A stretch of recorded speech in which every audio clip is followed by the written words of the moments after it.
Marc Van den Hode, bonjour. Bonjour. Vous êtes un ancien Jean Bloutois. Qui êtes-vous en deux mots pour apprendre à vous connaître? Ben voilà, donc en deux mots, hein, je suis né à Namur, j'ai 45 ans, j'ai trois enfants, Elena, Edouard et Jean-Loup, à qui je fais un gros bisou.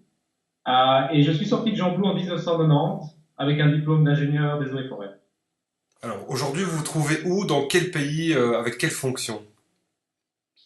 Je me trouve à Rome, en Italie. Quelle chance. Je suis au siège de la FAO, Agence des Nations Unies. Je suis Forest Officer pour le département des forêts, depuis 9 ans maintenant.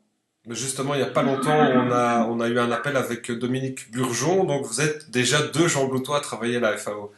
Voilà, tout à fait, Dominique. Donc ici, c'est un grand chef. Moi, je suis un petit, hein. Mais oui, oui, effectivement. Et il y en a d'autres, hein. Alors, quel est votre parcours professionnel depuis l'obtention de votre diplôme? C'était en 1990 à Jean Blou. Une petite anecdote peut-être pour commencer. J'ai commencé Jean Blou en me disant que je voulais être chimiste. Euh, et puis, je me suis vite rendu compte que les laboratoires, les blouses blanches, les éprouvettes, c'était pas mon biotope. D'accord. Et je me suis retrouvé dans le même temps dans un code de forestier. C'était des ornithos, des chasseurs, des pêcheurs. Et ça m'a donné la passion pour les eaux et forêts. Donc voilà, j'ai décidé de faire les eaux et forêts.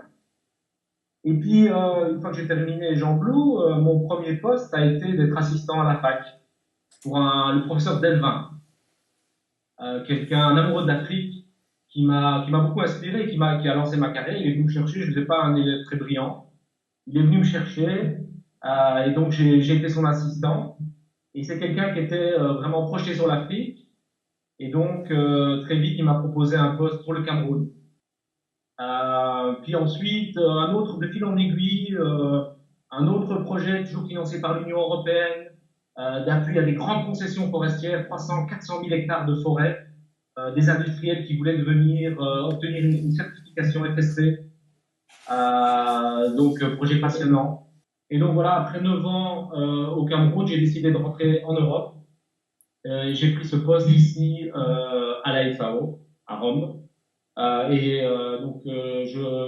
gère ici un programme toujours financé par l'Union européenne d'ailleurs, un programme de 45 millions d'euros pour la préservation des forêts, pour la promotion d'une meilleure gouvernance dans les pays producteurs de bois, et en particulier dans le bassin du Congo. Justement, est-ce que cette forêt dans le monde, est-ce qu'elle régresse ou est-ce qu'aujourd'hui, tous ces programmes permettent de ralentir ou peut-être que ça s'améliore même dans certains endroits? Quelle est la situation globale? Malheureusement, la forêt continue à se dégrader et également à être de plus en plus convertie. Parce que la forêt, l'exploitation forestière est moins rentable que par exemple les plantations de palmiers à huile. Et donc il y a beaucoup de pays qui sont tentés par l'option court terme, donc de convertir leur forêt au profit de grandes plantations. Alors, on va revenir sur Jean Blou. Quels souvenirs vous gardez de vos années d'études, justement, ici dans la cité des Couteliers? Quand je pense à Jean Blou, moi je pense à mon coach. Je pense à l'amitié avec dans ce côte-là, au Détroit. Ça s'appelait le Détroit parce on vivait rue Gibraltar, c'est en face du BV. Et donc on avait dénommé notre côte le Détroit. Mais alors une amitié extraordinaire, quoi. Aurelio, Philippe, Bernard, Benoît, vraiment une amitié très forte. On était très, très solidaires, quoi. Ils m'ont appris beaucoup de choses. Ils m'ont appris beaucoup de choses sur la vie. Alors, justement, en quoi Jean Blou est-elle encore une grande famille? Vous disiez, vous êtes beaucoup à travailler à la FAO.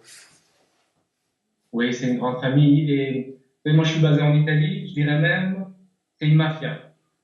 La mafia Jean Bloutois, c'est pas une légende. Donc moi je voyage beaucoup, je rencontre beaucoup de gens bloutois. On a un peu noyauté le système, hein, notamment sur l'Afrique. Partout où je voyage, je tombe toujours sur des gens bloutois et il y a une vraie solidarité. Et je vais vous rendre juste une petite anecdote, hein. Je me retrouve à Kinshasa il y a quelques temps. C'était un briefing avant la mission. Vous savez, vous devez vous rendre dans la représentation de la FAO, faire votre briefing avant mission. Et il se fait qu'il y avait là le représentant, c'était un Jean Boutois, Serge Tissot. C'était un Jean Boutois parce qu'il est parti. Il savait pas que j'étais Jean Boutois. Et donc on commence le briefing et c'était très formel, assez, vous savez, assez froid. Et puis tout à coup, vient sur la table que je suis Jean Boutois. Et là, l'atmosphère change complètement. Complètement. C'est immédiatement, qu'est-ce qu'on fait ce soir? On va boire un verre. Donc voilà, pour dire que c'est réel, quoi. Et c'est très important. Il faut vraiment maintenir cette culture-là. Que ça nous aide beaucoup. Merci beaucoup en tout cas d'avoir répondu à notre appel et puis à très bientôt, hein. Merci à vous. Au revoir.